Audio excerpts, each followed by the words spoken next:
মুসা আলাইহিস সালাম ডাক দিয়ে বলে, আল্লাহ আপনি আমাকে সুন্দর একটি সুযোগ দিয়েছেন, আমি বড় খুশি হয়েছি। তবে আজকের এই ময়দানে আপনি যদি মুসা হইতেন আর আমি যদি আল্লাহ হইতাম, আর আপনাকে যদি বলতাম মুসা আমার কাছে কি চাবা চাও, তাহলে আপনি আমার কাছে কি চাইতেন? চিন্তা করছেন কি চালাকে। আল্লাহ তাআলা ডাক দেয়া বলেন, মুসা রে তুমি তো কখনো আল্লাহ হইতে পারবা না। মুসা আলাইহিস সালাম ডাক দিয়ে বলেন, আল্লাহ আমি আল্লাহ হতে পারবো না, আমি খুব ভালো করে জানি, কিন্তু আপনিও তো কখনো মুসা হবেন না, আপনিও কোনোদিন মুসা হবেন না, আমিও কোনোদিন আল্লাহ হব না। আমি আপনার একজন বান্দা, আপনি আমার একজন প্রভু। শুধু আপনার কাছে এতটুকু জানতে চাই, আজকের এই সময়টা যদি আমি আপনাকে প্রশ্ন করতাম, তাহলে আপনি আমার কাছে কি জিনিস চাইতেন? আল্লাহ তাআলা খুশি হয়ে বললেন, মুসা তুমি বড় চালাক, তবে শুনে নাও, আজকের এখানে যদি আমি মুসা হইতাম, তুমি যদি আল্লাহ হইতা, আর আমাকে যদি বলতা তুমি কি চাও, তাহলে আমি তোমার কাছে সুস্থতার সাথে নেক হায়াত চাইতাম। সুস্থতার সাথে নেক হায়াত। আপনার সুস্থতা আছে কিন্তু নেক হায়াত নাই, আপনার হায়াতের চারানা দাম নাই। আবার আপনার হায়াত আছে, আপনার নেক হায়াত আছে, নেকি আছে, আপনার নামাজ পড়তে মন চায়, সবকিছু করতে মন চায়, কিন্তু আপনি অসুস্থ, নামাজ পড়তে পারবেন? সুস্থতাও যেমন দরকার, নেক হায়াতও তেমনি দরকার। দুটোটা যদি একসাথে কোনো ব্যক্তি পায়, তাহলে সে সবচেয়ে বড় নিয়ামত পেয়ে গেল। বলেন সুবহানাল্লাহ। তো সূরা ফাতিহার মধ্যে যে জিনিস শিক্ষা দিয়েছেন একই জিনিস। মুসা আলাইহিস সালাম আল্লাহর থেকে বের করে নিয়েছে, বুদ্ধি করে বের করে নিয়েছে, কিন্তু আমাদেরকে আল্লাহ পাক রব্বুল আলামিন ফ্রিতে দিয়ে দিয়েছেন। আমাদেরকে আল্লাহ পাক রব্বুল আলামিন থেকে বের করে নেওয়া লাগে নাই, আমাদেরকে বলা লাগে নাই আল্লাহ কোন জিনিস সবচেয়ে দামি, কোন জিনিস আমার জন্য সবচেয়ে গুরুত্বপূর্ণ। আমরা কখনো আল্লাহর কাছে জিজ্ঞাসা করি নাই, কারণ আমরা তো কালিমুল্লাহ না, আমরা তো আল্লাহর সাথে কথা বলি না। আল্লাহ পাক রব্বুল আলামিন আমাদের নবী, বিশ্ব নবী মুহাম্মদুর রাসূলুল্লাহ সাল্লাল্লাহু আলাইহি ওয়াসাল্লামের উম্মত হবার কারণে ফ্রিতে আল্লাহ পাক রব্বুল আলামিন আমাদেরকে এই নিয়ামতটা শুধু দিয়ে দেন নাই, বরং এই নিয়ামতটা যেন আল্লাহর কাছে আমরা বারবার চাই। সেই কারণে আল্লাহ তাআলা সূরা ফাতিহাকে প্রতিটা নামাজের শুরুতে সেট করে দিয়েছেন। সুবহানাল্লাহ। কোন জিনিস বান্দার দরকার কে জানে? আল্লাহ জানেন। সবচেয়ে বেশি যিনি জানেন তিনি কে? আল্লাহ। আমার কোন জিনিস দরকার আমি কিন্তু জানি না। আমি মনে করি টাকা পয়সা থাকলেই আমি সুখী, ক্ষমতা থাকলে আমি কি সুখী। যদি আমার ক্ষমতা হইতো, আমি যদি এমপি হইতাম, আমি যদি চেয়ারম্যান হইতে পারতাম, আমি যদি মেম্বার হইতে পারতাম, তাহলে মনে হয় আমি সবচেয়ে কি হইতাম? খুশি হইতাম। কিন্তু না, আল্লাহ পাক রব্বুল আলামিন জানে আপনার আমার জন্য সবচেয়ে গুরুত্বপূর্ণ নিয়ামত কোনটা। আমি জানি না, আমি জানি আল্লাহ পাক রব্বুল আলামিন। কিন্তু দুঃখের বিষয় হলো আমরা যারা মুসলমান, যারা পাঁচ ওয়াক্ত নামাজ পড়ি, তারাও অনেক সময় আল্লাহ পাক রব্বুল আলামিনের পক্ষ থেকে যখন বিপদ আসে, তখন আল্লাহর উপর আমরা নাখুশ হয়ে যাই।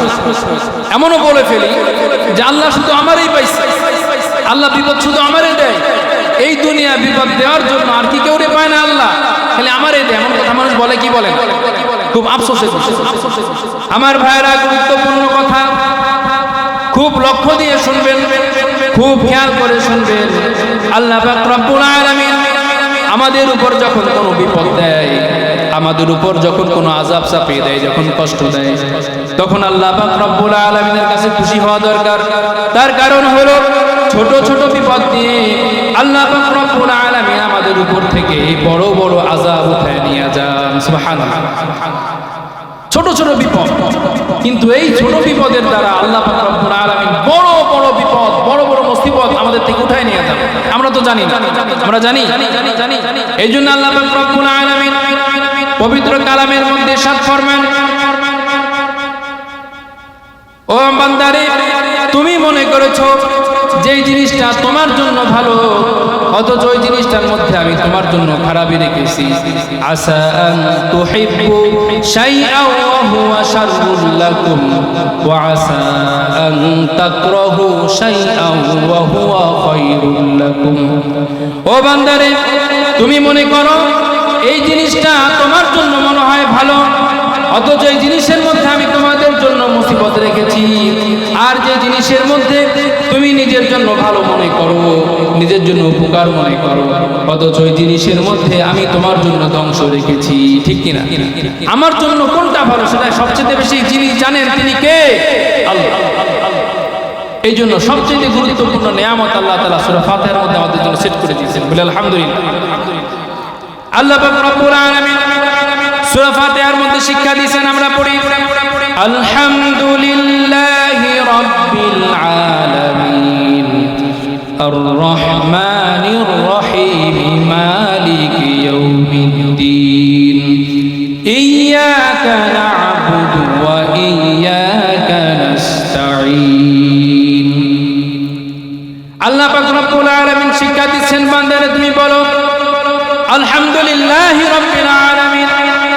ও আল্লাহ, পৃথিবীতে যত প্রকার শুকরিয়া আছে, যত প্রকার প্রশংসা আছে, সমস্ত প্রশংসা আপনার জন্য। লিল্লাহি রাব্বিল আলামিন, যিনি সমস্ত জাহানের মালিক। যিনি কে? সমস্ত জাহানের মালিক। একটা জিনিস খেয়াল করবেন, আল আলামিন বলা হয়েছে। আলামিন শুধু যদি আলামিন বলি তার অর্থ হচ্ছে জগৎ, পৃথিবী। কিন্তু আলামিন শব্দের পূর্বে আল্লাহ পাক রব্বুল আলামিন আলিফ লাম ব্যবহার করছে, আল আলামিন। আলহামদুলিল্লাহি রাব্বিল আলামিন, এখানে আল আলামিন আছে। আল আলামিন যেই সমস্ত এসএম এর শুরুতে আলিফ লাম থাকে, ওই আলিফ লামটা 7 প্রকার হতে পারে। তার মধ্যে একটা আছে আলিফ লামে ইস্তিগরাক। আলিফ লামে ইস্তিগরাক, যেই সমস্ত এসএম এর শুরুতে আলিফ লামে ইস্তিগরাক আসে, ওই এসএম এর যত আফরাদ আছে সব আফরাদ ওই এসএম এর মধ্যে শামিল হয়। তার মানে বোঝা গেল আল আলামিন মানে জগৎ সমূহের মালিক। কিসের মালিক? জগৎ সমূহ। তাহলে বোঝা গেল পৃথিবী একটা নয়, পৃথিবী একটা নয়, এরকম গ্রহ উপগ্রহ অনেক। আপনারা নেটে সার্চ দিয়ে দেখবেন। আমরা তো জানি না, আমরা মনে করি পৃথিবী কত বড়, আমাদের বাংলাদেশ কত বড়, এখান থেকে ঢাকা যাইতে কত সময় লাগে। অথচ আমাদের বাংলাদেশটা হচ্ছে পৃথিবীর মানচিত্রের এত ছোট একটা দেশ, যে বাংলাদেশের মধ্যে বাংলাদেশটাই পুরো লেখা যায় না। এটা ঠিক কিনা? বয়াকার অনেশ্বর পরে বাইরে, আবার লয়াকার পরে কি বাংলাদেশের মাঝখানে, আবার দেশ পরে ওই পাশে। মানে পুরো এত ছোট আমাদের দেশটা যে পুরো বাংলাদেশ শব্দটাই, এই লেখাটাই আমাদের দেশের মধ্যে লেখা সম্ভব হয় না। অথচ আমরা মনে করি বাংলাদেশ কত বড়। তো এইরকম দেশ, এর চেয়ে বড় বড় দেশ এই পৃথিবীতে আছে না? আমরা তো খবর রাখি না। আল্লাহ পাক রব্বুল আলামিন পৃথিবীটা কত বড় করে বানিয়েছে। আবার আমরা জানি যে আল্লাহ পাক রব্বুল আলামিন পৃথিবীর মধ্যে যা কিছু সৃষ্টি করেছেন তার মধ্যে 3 ভাগের মধ্যে 2 ভাগ হচ্ছে কি জল, আর 1 ভাগ স্থল। তার মানে বোঝা গেল জমিন বা রাষ্ট্র পৃথিবীতে যত আছে, স্থল যেটাকে বলা হয়, এর চাইতে বেশি আছে কি সাগর, নদী, মহাসাগর। তাহলে পৃথিবীটা কত বড়। অথচ এই পৃথিবীটা আল্লাহ পাক রব্বুল আলামিনের সৃষ্টির মধ্যে নগণ্য একটা সৃষ্টি। আমরা যদি একটু খেয়াল করি, একটু গবেষণা করি, তাহলে আমরা সবকিছু বুঝতে পারি। এই পৃথিবীর আশেপাশে আরো হাজার হাজার গ্রহ উপগ্রহ আছে। এই যে সূর্যটা আমরা দেখি, এই সূর্যটা আমাদের পৃথিবী থেকে 9 লক্ষ গুণ বড়। এই সূর্যটা পৃথিবী থেকে কত বড়? কথা বলে না, কত বড়? 9 লক্ষ গুণ বড়। তাহলে অল্প বড় না, অনেক বড়। এই পৃথিবীর মধ্যে যা কিছু আছে সব কিছু মিলে আমাদের পৃথিবী। এই পৃথিবী এর মতন আরো হাজার হাজার গ্রহ উপগ্রহ মিলে একটা গ্যালাক্সি তৈরি হয়। এই সূর্যটা হচ্ছে গ্যালাক্সির সবচেয়ে গুরুত্বপূর্ণ একটা গ্রহ। সূর্য পৃথিবীর মতো একটা গ্রহ, অন্য গ্রহগুলাও গ্রহ। সমস্ত গ্রহগুলো মিলে হাজার হাজার গ্রহ মিলে একটা গ্যালাক্সির সৃষ্টি হয়।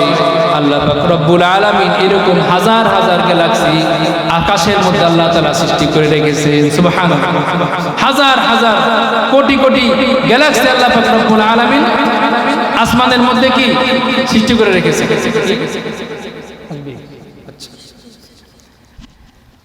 আমাদের খবর নাই। এই পৃথিবী হচ্ছে কি সবচেয়ে ছোট একটা গ্রহ। এরকম হাজার হাজার লক্ষ লক্ষ কোটি কোটি গ্রহ না, শুধু গ্যালাক্সি আল্লাহ তাআলা সৃষ্টি করে রেখেছেন। তাহলে আল আলামিন বলা যায় কিনা? আল আলামিন সমস্ত জাহানের মালিক যিনি, তিনি কে?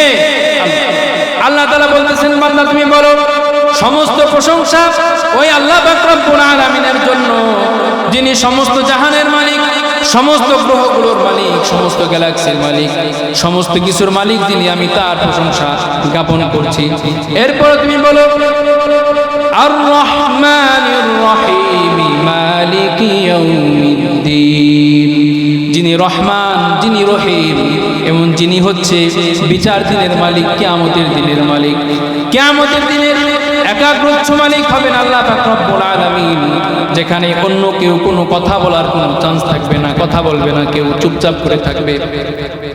আল্লাহ পাক রব্বুল আলামিন পবিত্র কালামের মধ্যে বলেন ওয়াত্তাকু ইয়াওমান লা তাজসি নাফসুন আন নাফসিন শাইআ ওয়ালা ইউকবালু মিনহা শাফাআতুন ওয়ালা ইউখাযু মিনহা আদলুন ওয়ালা হুম ইউনসারুন। ও আমার বান্দারা, ওই দিনকে ভয় করো যেদিন কোনো মানুষ থেকে কোনো উপকারিতা পাবে না, কেউ কারো থেকে কোনো প্রকারের কোনো ফায়দা হাসিল করতে পারবে না, এবং সেই দিন আমি কারো থেকে কোনো প্রকারের কোনো ঘুষ আমি তার কারো থেকে নিব না, কোনো মানুষ থেকে কোনো ফায়দা পাবে না। ওই দিনকে তোমরা ভয় করো, সেই দিন আমি ছাড়া ওই কিয়ামতের ময়দানে কথা বলার সুযোগ কেউ পাবে না। আল্লাহ পাক রব্বুল আলামিন কহার নাম ঘোষণা করবেন। এতদিন আমি ছিলাম রহমান, এতদিন আমি ছিলাম রহিম, এখন আমি রহমান নয়, এখন আমি রহিম নয়, এখন আমি হলাম কহার। তোমরা পৃথিবীতে আমার হুকুম মানো নাই, আমার কথা অনুযায়ী চলো নাই, আমার কোরআনকে আমার জমিনে বাস্তবায়ন করার চেষ্টা করো নাই, ইচ্ছা মতো চলেছো। এখন তোমাদের আর কোনো মাতুব্বারি নাই, এখন সমস্ত বাদশাহী হচ্ছে আমি আল্লাহ। আল্লাহ পাক রব্বুল আলামিন কিয়ামতের দিনে কহার নাম ঘোষণা করবে, মানুষগুলো কাঁপতে থাকবে থর থর করে, নবীরা পর্যন্ত কাঁপা শুরু করে দেবে। যে সমস্ত নবীরা আল্লাহ পাক রব্বুল আলামিনের সাথে কথা বলতো, মুসা আলাইহিস সালাম, আদম আলাইহিস সালাম থেকে শুরু করে আমাদের নবী পর্যন্ত যত নবী সবাই যখন আল্লাহ পাক রব্বুল আলামিন কহার নাম ঘোষণা করবেন, ভয়ে থর থর করে কাঁপতে থাকবে, না জানি আজকে কি হয়। সেই বিচার দিনের মালিক তিনি কে? খেয়াল করেন, প্রথম আল্লাহ পাক রব্বুল আলামিন আমাদেরকে প্রশংসা শেখাচ্ছেন। বান্দা তুমি বলো সমস্ত প্রশংসা ওই আল্লাহ যিনি সমস্ত জাহানের প্রতিপালক। এরপরে তুমি বলো আল্লাহ তাআলা রহিম রহমান, প্রশংসা শেখাচ্ছেন। এরপরে তুমি বলো মালিক ইয়াউমিদ্দিন, আমি ওই আল্লাহর প্রশংসা করছি যিনি বিচার দিনের